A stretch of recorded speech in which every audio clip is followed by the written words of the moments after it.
How's it going, fellas, and welcome to the channel where I kick back, relax, and teach you guys how to play NBA 2K22. And in today's video, I'm going to be teaching you everything that you need to know. Oh my god, oh my god, oh my god! About getting past CPU defenders in NBA 2K22's My Career. These tips have been in older videos, but I will go through it again for you guys today. Hopefully you will score more points, make easy passes for landslide wins and everything in between. So if you like that sort of stuff, don't forget to leave a like, hit the subscribe button and comment down below anything that you're struggling with when it comes to getting past defenders in NBA 2K22. Leave it all in the comments below. But anyway guys, I've talked and raved long enough. Let's get into it.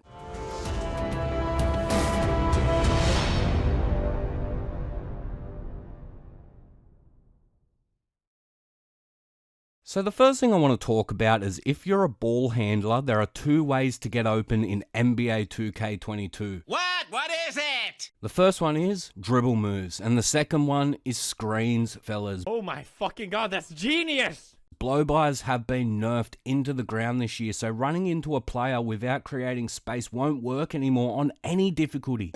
That's true. So you need to find other ways to score and try new things, because one-on-one CPU defenders are OP this year, and you need more than just a blow-by. So these tips will work, fellas, and you need to use these tips. Really? So the first thing I want to talk about is creating space, and the main way to do this, fellas, is dribble moves, and you're going to need quick first step as high as possible. This badge is huge for getting open. It gives you a boost of speed to get around your defender easier. Come on, man! That's too easy! Which is much needed this year with the OP CPU defenders. You need every little bit of advantage to get open, and quick first step is the first thing that you need. You keep that in mind.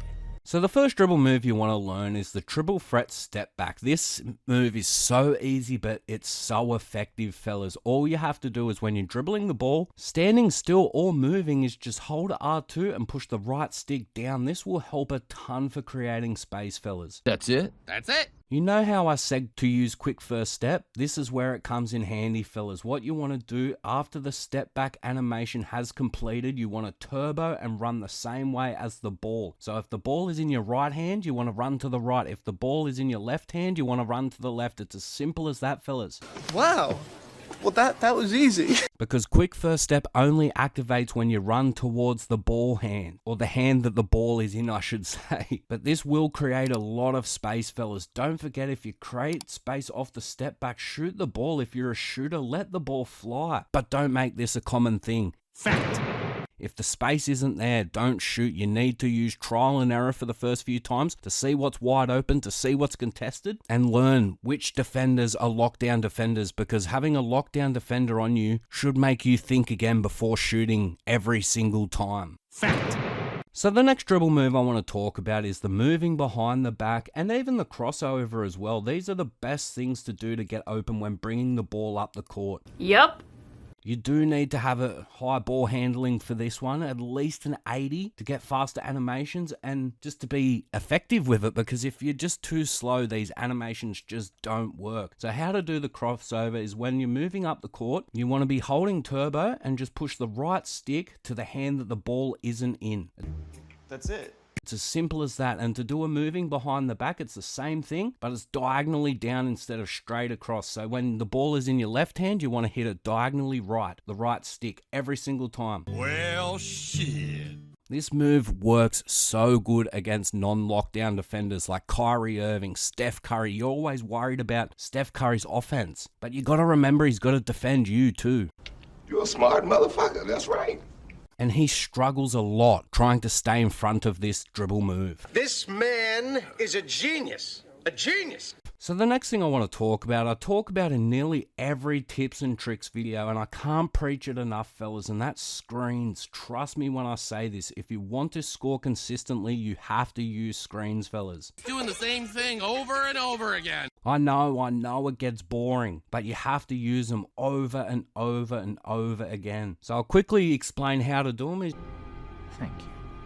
You just hold L1 and the closest big man to you will come and set a screen. Tap L1, then hold the button above the player's head if you want to use a specific player to screen. So if you want the shooting guard to screen, you hold circle. If you want the small forward to set a screen, you hold square. It's as simple as that, fellas, and this will exploit weak defenders. If you know a certain player in a certain position isn't the greatest defender, make him defend the pick and roll over and over and over again, and then if you throw in a bad defending point guard with that player, it's easy buckets. I am too smart. I am too smart. S-M-R-T. I mean S-M-A-R-T. Every single time. You can even go into the options and check players' stats, fellas, because exposing players with weak defensive stats is the key to winning games consistently. And trust me when I say this, fellas. What? What is it? Knowing your opposition is more important than playing the game itself, in my opinion. If you're struggling and can't win every single game, you need to target these weak defenders. It's science. A couple of things that you do want to check for these players is whether they have clamps and the speed of the player and their perimeter defense. They're the three things that you need to check out, fellas. Really? To make your life easier scoring the ball in NBA 2K22. So the next thing I want to talk about is being an off-ball player or a big man. You can also set a screen being an off-ball player or a big man. You just run in front of the guy with the ball, or even players that don't have the ball, and hold circle. Then the CPU will run around the screen pretty much 99% of the time. Sometimes they do wig out, but most of the time they do run around the screen, which will create a mismatch most of the time. Is that it? Because if you do create a mismatch, like a guard on a big or vice versa, you need to try and expose it every single time, or at least try to, fellas. Trust me. If they stop at 1 out of 10, that's fine. 2 out of 10, that's fine. But most of the time, the most consistent way to score baskets with the AI is through mismatches. It's true, man. So the next thing I want to try and teach you guys is just how to get open as a big, because it's not easy, how slow you are and things like that, but it is possible. Doing pick and fades and pick and rolls work a treat. Get the fork out of here. But also scoring off rebounds is another great way to score points consistently. Hopefully you've made a big man that has a bit of pace, because if you don't have speed and acceleration, You're fast.